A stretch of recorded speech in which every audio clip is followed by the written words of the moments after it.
হয়ে গেলাম। তবে মনে রেখো, হাত্তা যুরতুমুল মাকাবির, এরই মাঝে কিন্তু একদিন কবরস্থানেই পৌঁছে যাবে। হ্যাঁ, কই পৌঁছে যাইবা? তোমরা কবরস্থান দেখো নাই ভাইয়া? পাশ কাটাইবার কোন সুযোগ, এই দল কিংবা এই দল, আমি কিংবা তুমি,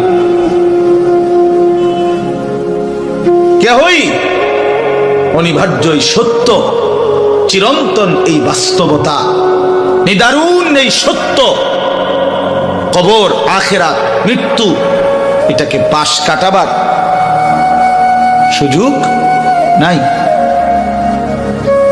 নাই। অতএব আমি অনেক নওজোয়ান, তোমরা মাশাআল্লাহ এই ভালোবাসা কি দিয়া মূল্যায়ন করে, এই মহব্বত আল্লাহর জন্য। তাইলে যেহেতু তোমরা পছন্দ করে ভালোবেসে আল্লাহর জন্যই আসছো, আল্লাহর কথা শুনবার জন্যই আসছো, আমি অনুরোধ করি তোমরা আরেকটু আগাও।